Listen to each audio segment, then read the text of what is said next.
진정성이 있는 사람과 대화할 때 우리는 그들의 말이 진심에서 우러났다는 것을 결코 의심하지 않는다. 심지어 서로 의견이 다르다고 해도 우리는 여전히 그들이 어떤 사람이며 어떤 신념을 가졌는지 이해하고 자신이 중요하게 여기는 가치를 당당하게 보여주는 사람이라는 사실을 받아들인다. 그들은 단순히 원하는 대답을 얻어내거나 자신의 능력을 뽐내거나 상사에게 인정받거나 판매량을 올리거나 논쟁에서 이기는 것이 아니라 스스로 진실하게 행동하는 것을 더 중요하게 여긴다. 그런 이유로 설득력을 갖추고 싶다면 먼저 누구보다 진실하고 진정성 있는 사람이 되어야 한다. 진정성 있는 모습을 거짓으로 꾸며낸다는 것은 말 그대로 불가능하다. 그러나 만약 당신이 있는 그대로의 자기 자신을 드러낸다면 사람들은 기꺼이 당신의 말을 듣고 당신을 신뢰하며 논쟁이 되는 이슈에서 당신 편에 설 것이다. 당당하게 자신을 드러내는 사람을 볼 때 우리는 직감적으로 그에게 충성과 헌신을 바칠 가치가 있다는 사실을 알아챈다.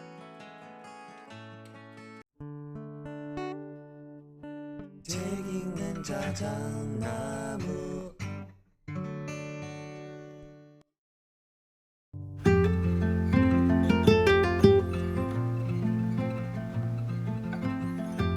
안녕하셨습니까? 오늘 소개할 책의 제목은 인플루언서의 말센스입니다. 인플루언서라는 단어는 소셜미디어에서 영향력을 주는 사람들을 의미하죠. 말하자면 엄청난 팔로워들이 있는 페이스북, 트위터 또는 큰 수의 구독자를 가진 유튜버들도 포함이 되겠고요. 그런데 책 내용을 살펴보면 이건 비단 그들만의 일이 아니라는 것을 곧 알게 됩니다. 타인의 마음을 얻고 싶은 욕구, 평범한 우리들에게도 정말 필요한 덕목이 아니겠습니까? 우리가 하는 모든 말은 결국 누군가를 설득하거나 공감하는 일이거든요. 언어의 역할은 그게 거의 대부분 아닌가요? 저자 제이슨 해리스는 2014년 당시 부통령이었던 바이든의 캠페인 파트너로 임명되어서 대학 내 성폭력 문제를 해결하고 캠퍼스 문화를 바꾸는 데 일조를 했다고 하는군요.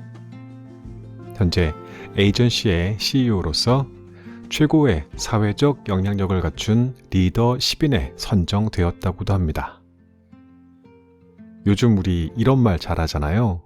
영혼 없다라는 말. 야, 너 지금 엄청 영혼 없이 얘기하는 거 알아?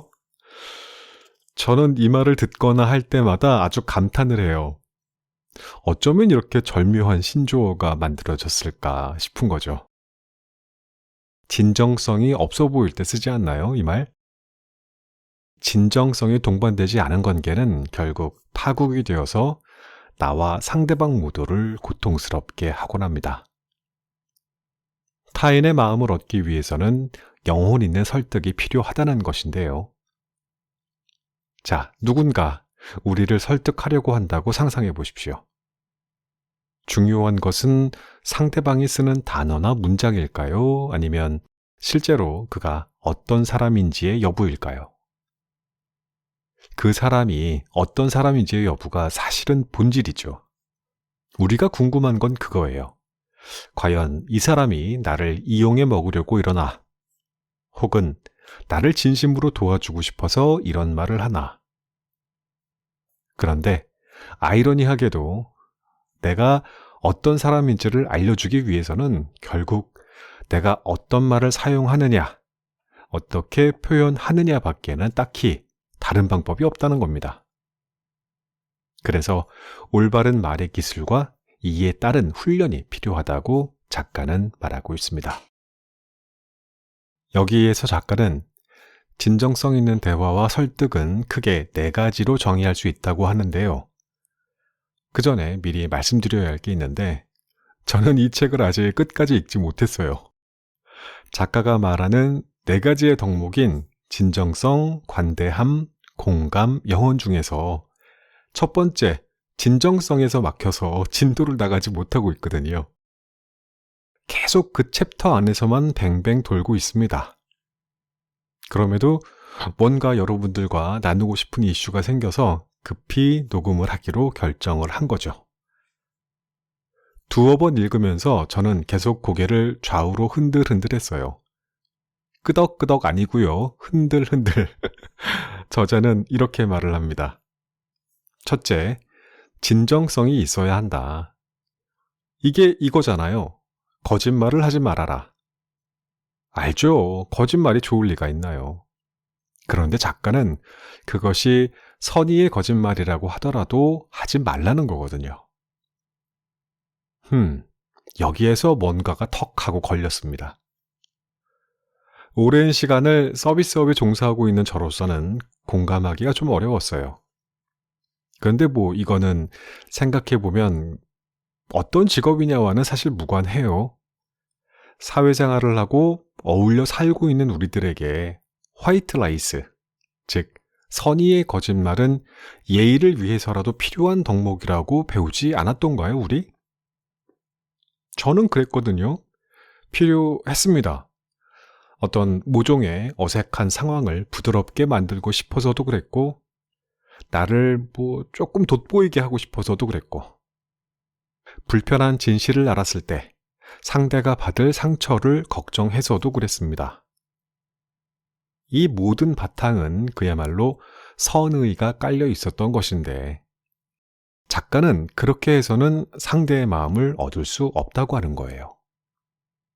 계속 반복해서 이 파트를 읽게 되면서 이제 어느 부분에서는 고개가 조금은 끄덕여지기도 했습니다. 선의의 거짓말이라고는 했으나 너무 자주 해왔던 영혼 없는 말들, 선의도 악의도 없는 의미 없는 습관적인 거짓말들, 진실하지 못했던 대화들에 대한 기억들이 조금 떠오르더라고요. 솔직히 아주 많이 생각이 나더라고요. 물론 여전히 100% 동의하는 바는 아니지만 여러분들의 생각은 어떤지 갑자기 알아보고 싶어지더라고요. 자, 책의 내용을 한번 들어보시고 댓글로 의견들을 주시면 좋겠습니다.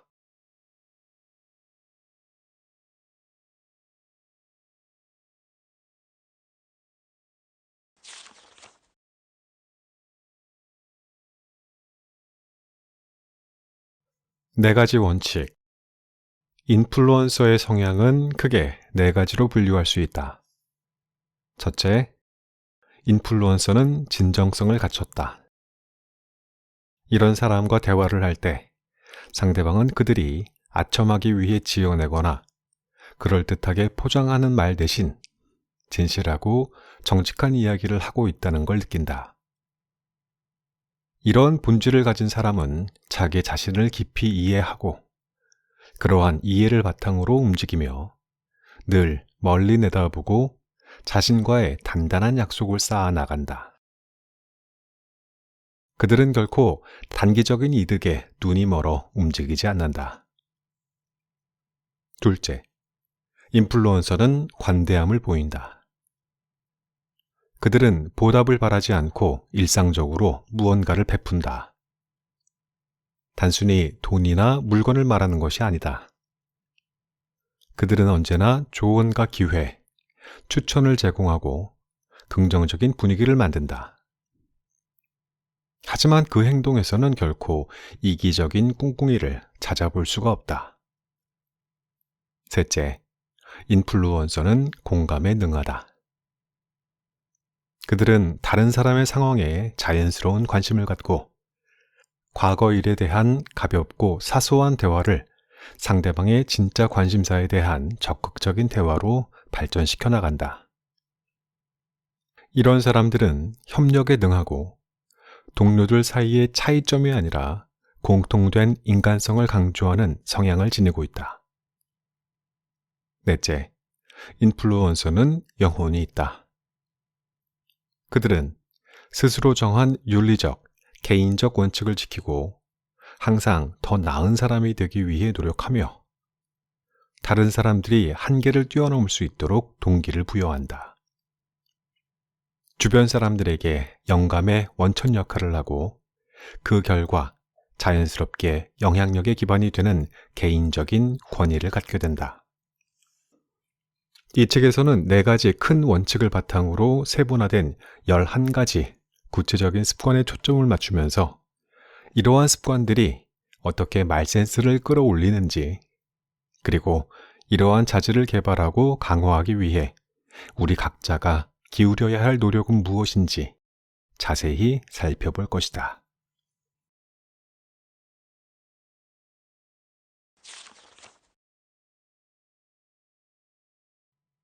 영혼의 모습을 공개하라. 설득력 있는 본질을 만들어 나가려면 가장 먼저 자기 자신에게 사과하지 않는 법을 배워야 한다. 진정한 자신이 되어라. 이 말이 전혀 신선하지 못하다는 걸 안다. 당신은 이미 이 문장을 100만 번쯤 들었을 것이다. 취업 준비나 짝사랑 중인 친구에게 들려주기 딱 좋은 조언이니까. 사람들이 이 얘기를 할 때에는 보통 긴장 풀어, 자연스럽게 해, 너무 깊이 생각하지 마 라는 의미가 담겨 있다. 하지만 내 말의 취지는 조금 다르다. 누군가를 설득하려고 할 때 우리는 잘못된 본능에 이끌리는 경우가 많다. 저도 모르게 상대가 좋아하지 않을 만한 부분을 감추거나 내 매력을 올려주리라고 판단한 이야기를 의도적으로 꺼내는 식이다. 때로는 평소보다 더 많이 웃고 실제로는 별로 관심도 없는 주제에 열광하는 척한다. 일상생활보다 훨씬 격식을 갖춘 표현과 문장을 사용하기도 한다. 다시 말해서 우리는 목표를 이룰 때까지 상대를 속이기 위해 노력한다. 하지만 인간은 그런 요소들에 반응하는 존재가 아니다. 의식적으로든 무의식적으로든 상대방은 당신이 어떤 의도를 갖고 있는지 한참 떨어진 곳에서도 인지하고 있다. 최근 UC 버클리 대학교 하스 경영대학원 리니 텐블링크, 데이나 스팀슨, 데나 카니 연구팀은 사람들이 무의식적으로 허튼 소리를 얼마나 정확히 구분해내는지 밝혀냈다. 그들은 의식적인 판단보다 찰나에 스쳐가는 본능적인 느낌이 거짓말을 간파하는 데 훨씬 효과적이라는 가설을 증명하기 위해 실험을 설계했다. 실험 참가자인 대학생들은 동영상을 통해 $100를 훔쳐냈다는 혐의를 받은 용의자 몇 명의 신문 과정을 지켜봤다.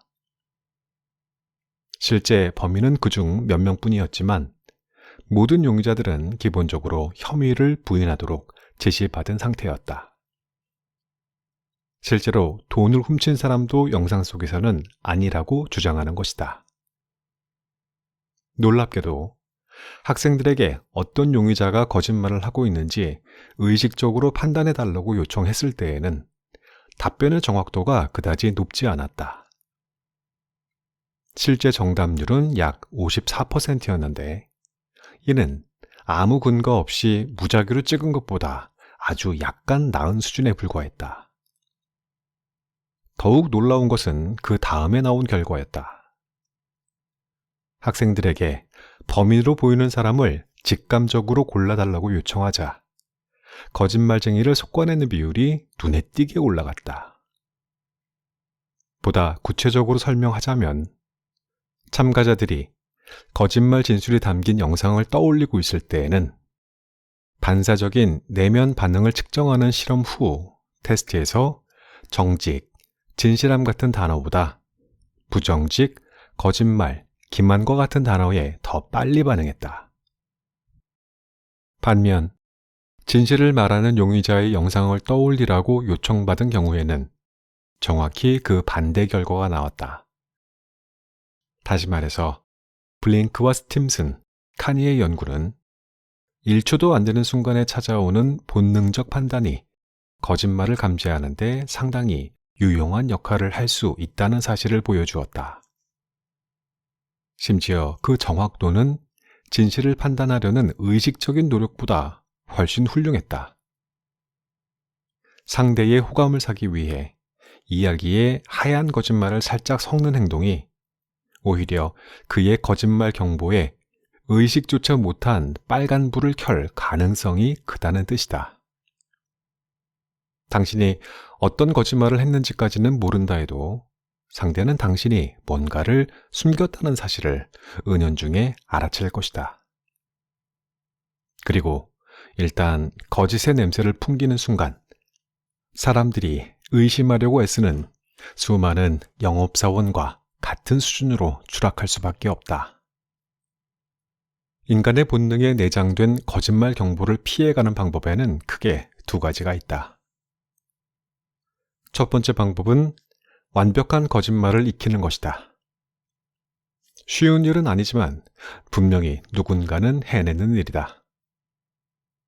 우리는 이런 이들을 사기꾼이라고 부른다.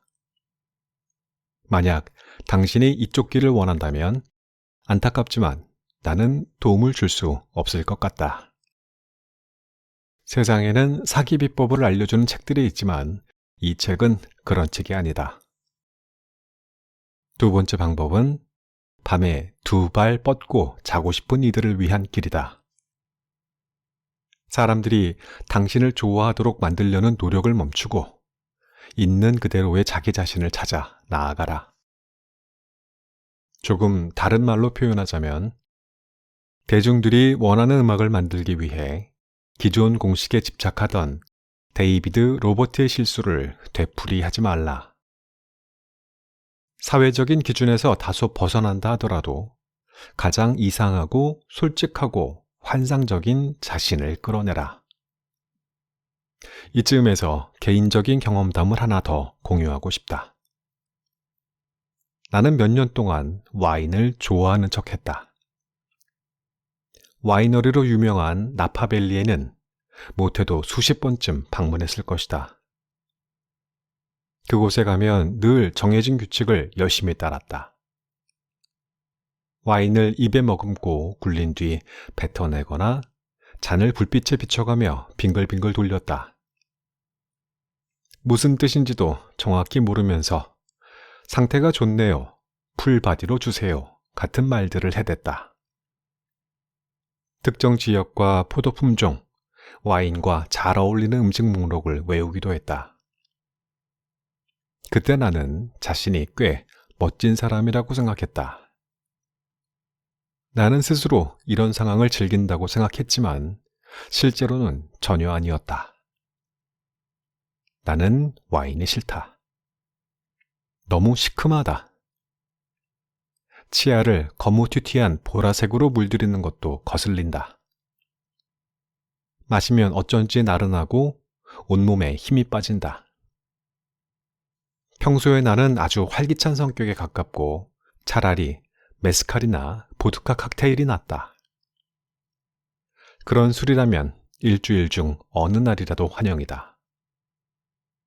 나는 단지 와인을 좋아해야 한다는 의무감 때문에 시류에 휩쓸렸을 뿐이다. 좋은 인상을 주고 싶은 사람과 함께 있을 때에는 그런 경향이 더욱 강해졌다. 요즘은 레스토랑에 갈 때마다 식탁에 놓인 와인잔을 웨이터에게 돌려준다. 사람들은 내 취향을 존중해 주었다. 내가 아는 모든 와인 애호가들은 이런 행동을 기꺼이 받아들인다. 아는 거라곤 쥐뿔도 없는 허세남이 나파밸리에서 주워들은 와인 상식을 밤새 떠들어대도록 내버려 두는 것보다 이쪽이 훨씬 마음 편하기 때문이다. 게다가 한 사람이 자기 몫을 포기하면 본인에게 돌아올 와인이 더 많아지지 않겠는가. 가식을 내려놓고 진실한 영혼의 모습을 아주 약간 보여주는 것만으로도 상대의 마음을 진정으로 흔들 수 있다. 이 방법이 효과적인 데에는 아주 여러 가지가 있다.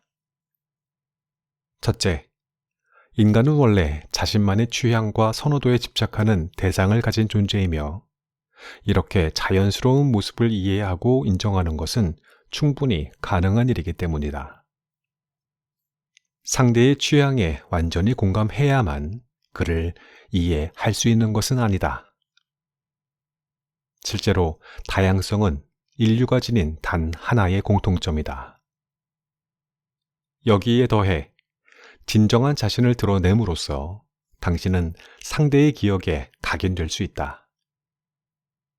이렇게 기억에 남는 사람이 되면 마치 연극을 하듯 남들과 똑같이 행동하는 사람보다 더 큰 신뢰를 받을 수밖에 없다. 게다가 진솔한 접근은 상대에게 당신의 생각을 보여주고 개인적인 이야기를 공유할 기회로 연결된다.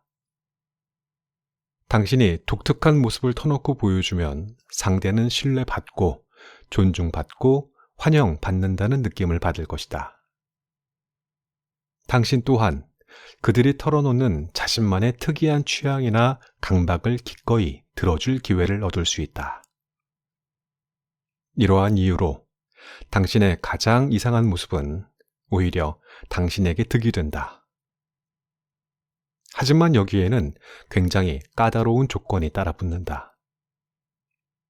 실제로 누군가를 설득하는 동안에는 위에서 설명한 어떤 이유도 의식하지 말아야 한다는 것이다. 만약 당신이 뭔가를 팔기 위해 솔직한 모습을 보이는 거라면 그것은 진솔함이 아니라 교활함에서 나온 행동이다. 당신은 상대와의 관계에서 드러나는 진정성이 말 그대로 진실한 배경에서 나오도록 유도해야 한다. 계산 없이 솔직해져야 하는 것이다. 당신의 유별난 점을 순수하게 보여주면 상대의 기억에 남을 수 있다. 평범하고 싱겁기만 한 사람과 누가 가까워지고 싶겠는가? 어떤 이들은 이런 조언을 쉽게 행동으로 옮긴다. 하지만 대부분은 이런 경지에 다다르기 위해 자기 인식과 훈련, 반복 연습을 해야 한다.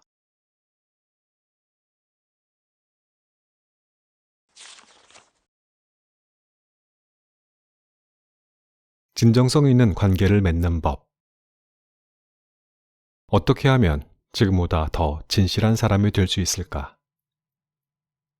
굉장히 난해한 질문처럼 들리지만 실제로는 그렇지 않다. 일상의 행동에 녹여서 실천할 수 있는 간단한 훈련법이 분명 존재하기 때문이다. 그 방법은 크게 3단계로 구분할 수 있다. 의식. 여기서 말하는 의식이란 자신이 말하는 내용을 스스로 경청하는 행동이다.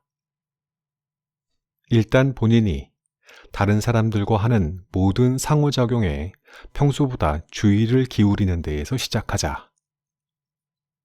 당신은 자신이 진짜 기분과 다르게 말하거나 행동하는 순간을 포착해야 한다. 때로 당신은 상대방의 저속한 농담에 억지로 웃을 것이다. 때로는 날씨 때문에 평소보다 붕 뜨거나 예민하게 짜증을 낼 것이다. 상대의 반응을 예측할 수가 없어서, 상대가 어떻게 생각할지 알 수가 없어서 진정한 자신을 숨기는 순간도 있을 것이다. 사람들은 대부분 저도 모르게 이런 행동을 한다. 물론 각각의 행동에는 충분한 변명의 여지가 있을 것이다. 예의를 지키고 싶었다고 당신은 스스로에게 설명할 것이다. 다툼을 피하고 어색한 대화를 빨리 끝내고 삶을 좀 더 수월하게 만들기 위해 그런 선택을 했던 것뿐이라고. 하지만 작은 위선은 금세 심각한 거짓으로 이어질 수 있다. 최소한 당신은 상대방에게 진짜 당신을 보여줄 기회를 놓치고 있다. 이러한 순간들은 사람마다 다른 형태로 나타나겠지만 한 번 포착하면 그 다음부터는 놓치기 어렵다. 그러니 아주 사소하더라도 진실하지 못한 행동을 한 순간들은 반드시 의식해야 한다. 분석. 운동선수가 기량을 유지하기 위해 경기 영상을 돌려보는 것처럼 진정성 있는 관계에 다가가기 위해서는 자신의 개인 투구와 볼 배합 패턴을 분석해 볼 필요가 있다. 다른 사람들과의 대화가 끝난 후 스스로 다음과 같은 질문을 던져보아라. 방금 대화에서 내가 가장 진실한 모습을 보였던 지점은 어디인가? 내가 정직하지 못하게 속마음을 숨겼던 지점은 어디인가? 답을 얻었다면 그 정보를 갖고 다음과 같은 후속 질문을 던져라. 진실한 모습을 보였던 타이밍에는 어떻게 그런 결정을 내렸었나? 진심이 덜했던 순간에 대해서는 이런 고민을 해보라. 만약 정직하기로 마음 먹었다면 어떤 말 혹은 행동을 했을까? 있는 그대로의 나 자신을 드러내고 상대방이 나를 어떻게 생각할지 전혀 신경 쓰지 않았다면, 만약 방금 만난 사람이 아니라 오랜 친구처럼 나보다 나를 더 잘 아는 사람과 대화했다면 그 순간 어떻게 행동했을까? 부디 오해하지 마시길. 상대의 기억에 각인되기 위해 예의 없는 무례한이 되라는 게 아니다.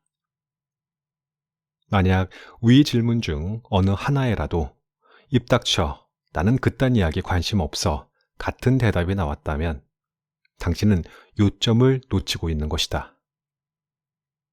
당신의 목표는 상대가 주목을 휘두르도록 만드는 것이 아니라 대화를 최대한 진솔한 방향으로 이끌어가는 것이다. 적응, 실전에 활용하기. 분석 단계의 질문들에 어떠한 답이 나왔든 당신은 이렇게 배운 지식을 실전에 적용해야 한다. 강점과 약점을 기록하는 일지를 써라. 어쩌면 그 사이 당신이 진실한 자신을 드러낼 수 있는 대화 주제를 발견할지도 모른다. 반대로 당신의 삶 중에서 가급적 얘기를 삼가거나 때로는 애써 숨기려고까지 하는 작은 부분들이 확인될 수도 있다. 사람들은 개인적인 삶의 이야기를 진솔하게 털어놓는 일을 존중한다. 기록을 하다 보면 영혼 없이 내뱉었던 이야기나 싫어하면서 좋아하는 척했던 순간들이 드러날 것이다. 당신의 경험과 관점을 부끄러워할 필요는 전혀 없다. 그러한 것들은 오히려 자랑스러워해야 마땅하다. 이런 요소들을 적어 내려가는 단순한 실행은 배움을 내면화하는 데 큰 도움이 된다. 그리고 기록이 습관화되면 스스로 가식적인 말이나 행동을 하는 순간을 더 정확하게 지각하기 시작할 것이다.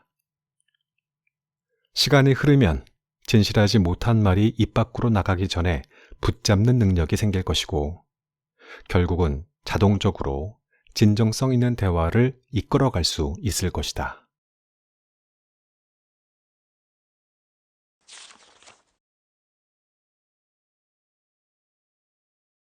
분명한 태도로 사실을 말하라. 할 말이 있다면 하라. 하지만 중요한 생각에 대해 정확한 검증도 없이 대충 말하는 짓은 삼가라. 논점을 흐리거나 불확실성을 암시하는 표현들을 대화에서 제외하라. 이러한 표현의 예시로는 다음과 같은 것들이 있다. 어쩌면, 아마도, 다소, 내 생각에는, 내가 틀렸을 수도 있지만, 뭐뭐한 것 같아. 바보 같은 소리로 들릴 수도 있는데, 이러한 말들은 그냥 버린다고 생각하라. 뭐 하나만 물어봐도 되나요? 그쪽 생각이 듣고 싶어서요처럼 대화의 물꼬를 트는 도의 표현도 가급적 생략하라. 커뮤니케이션 전문가들은 이렇게 책임에서 한 발 빼기 위해 붙이는 보험용 표현들을 무력한 화법이라고 부른다. 그 이유는 분명하다. 이러한 말들은 당신이 불안을 느끼고 있으며 당신의 말을 심각하게 받아들일 필요가 없다는 인상을 준다. 이 표현을 내뱉은 순간 당신은 설득 가능성에 굿바이 키스를 날린 것이나 다름없다. 상대가 당신의 말을 믿지 않을 테니까. 왜냐고? 당신 자신도 믿지 못하는 말을 남 보고 어떻게 믿으란 말인가? 어떤 사람들은 내가 말하는 전략이 일종의 속임수라고 주장할 수도 있다. 실제보다 더 자신감 있는 척 한다면 상대를 속이는 게 아닌가? 하지만 나는 자신감이 없으면서 있는 척 하라고 말하는 게 아니라 분명히 아는 것들을 말하되 표현 방식을 바꾸라고 조언하는 것이다. 당신이 쓰는 문장에 무력한 표현들이 난무한다면 당신의 확고한 믿음조차 믿을 수 없거나 최소한 수상적인 이미지로 전달될 것이다. 분명한 화법을 사용하면 말하는 사람의 자신감이 올라가기 시작한다. 그 반대의 선택을 하면 결과 또한 반대로 나온다. 의식. 먼저 당신이 일상 대화에서 무력한 표현들을 사용한 순간을 포착하라. 분석. 다음으로는 몇 분을 투자해서 이런 표현이 튀어나온 배경을 파악하고 같은 의미를 더 분명히 전달하려면 어떻게 말했었어야 했을지 생각하라. 적응. 스스로 가장 많이 사용하는 무력한 표현들을 확인하고 의식적으로 빼고 말하는 습관을 들여라. 일단 시도해보면 문장에서 무력한 표현을 도려내도 의미 자체는 바뀌지 않는다는 사실을 금방 알아챌 수 있다. 아래 두 문장을 비교해보면 내 말의 의미가 분명히 와닿을 것이다. 무력한 화법. 제가 솔직히 말씀드리자면 비욘세 콘서트는 역대 최고의 라이브 쇼라고 할 수 있을 것 같습니다. 최소한 지금 제 생각으로는 그래요. 분명한 화법. 비욘세 콘서트는 최고의 라이브 쇼입니다. 무력한 화법. 오해하진 마세요.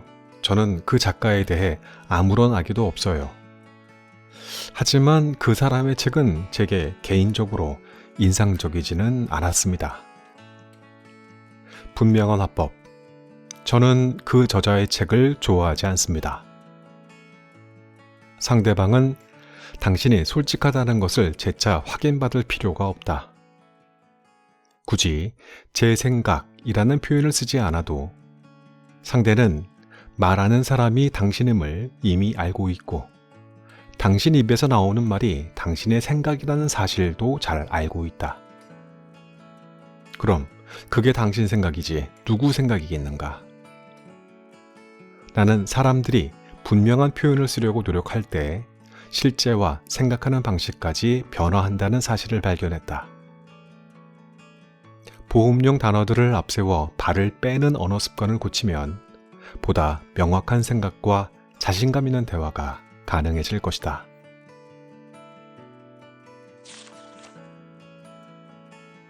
이 책의 낭독은 여기까지 마무리하겠습니다.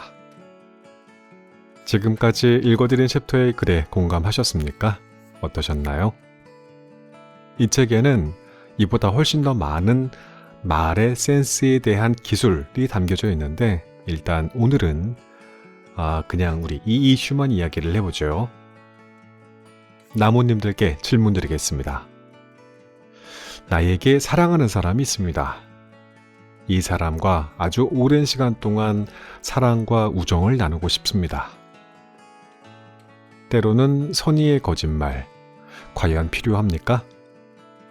아니면 아무리 선의였어도 거짓말로는 진실한 관계가 될 수 없다고 생각하십니까?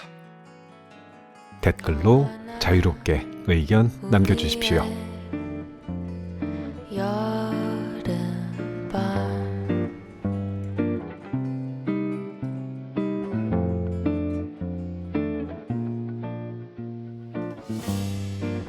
그 색을 그림자 네 눈에